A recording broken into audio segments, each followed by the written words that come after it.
Yo Tasa Super Records. Bank, bank, bank, bank, bank on the track. Kisa wakudaku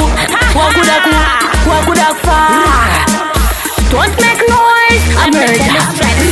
Ndinogona kungokutengesera jini rakabamuka usandivhunza. Iskiritora mari piara ndatengerwa nemufesi ndoridzorera ndoti hunza keshi. Iskiritora mari usho yangu pandoimba pfungwa dzangu dzinenge dzifunga mari yangu. Iskiritora mari izvautyisa. Iskiritora mari wakuda kufa. Iskiritora mari kandirei raundi ndakudawo mapaundi sudewedzera saundi ndotenga greyhound foundation paground haisi losendi paundi itoita rebound ngeza tende kutaundi ndoda mari munandi tachaprugwa nebhandi ndodiwa sajandi ndakuda new friend ndabvisa rangu bhandi unza ne5 rand mundogabare pendi wakuda kufana kutengesera jini rakabamuka usandivhunza. Iskiritora mari piara ndatengerwa nemufesi ndoridzorera ndoti hunza keshi. Iskiritora mari usho yangu pandoimba pfungwa dzangu dzinenge dzifunga mari yangu. Iskiritora mari izvautyisa. Iskiritora mari wakuda kufa. Iskiritora mari skiu maritora zvine skiu gara uri pamadiu ndine Jordan nehiu vhura chechi yako fiu uri pawini kwete niu Tasa kana ndafa ndiwe iwewe uchaverenga wiu suderekota nhamba ndakuda mari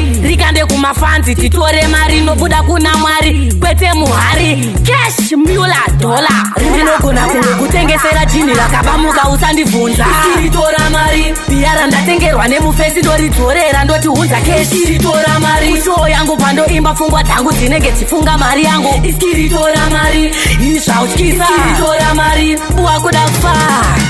Ndikandirei raundi ndakudawo mapaundi sudewedzera saundi ndotenga greyhound foundation paground haisi losendi paundi itoita rebound ngeza tende kutaundi ndoda mari munandi tachaprugwa nebhandi ndodiwa sajandi ndakuda new friend ndabvisa rangu bhandi unza ne5 rand mundogabare pendi wakuda kufana kutengesera jini rakabamuka usandivhunza. Iskiritora mari piara ndatengerwa nemufesi ndoridzorera ndoti hunza keshi. Iskiritora mari usho yangu pandoimba pfungwa dzangu dzinenge dzifunga mari yangu. Iskiritora mari izvautyisa. Iskiritora mari wakuda kufa. Iskiritora mari skiu maritora zvine skiu gara uri pamadiu ndine Jordan nehiu vhura chechi yako fiu uri pawini kwete niu Tasa kana ndafa ndiwe iwewe uchaverenga wiu suderekota nhamba ndakuda mari rikande kumafanzi titore mari nobuda kuna mwari kwete muhari cash mula dola ndinogona kutengesera jini rakabamuka usandivhunza. Iskiritora mari piara ndatengerwa nemufesi ndoridzorera ndoti hunza keshi. Iskiritora mari usho yangu pandoimba pfungwa dzangu dzinenge dzifunga mari yangu. Iskiritora mari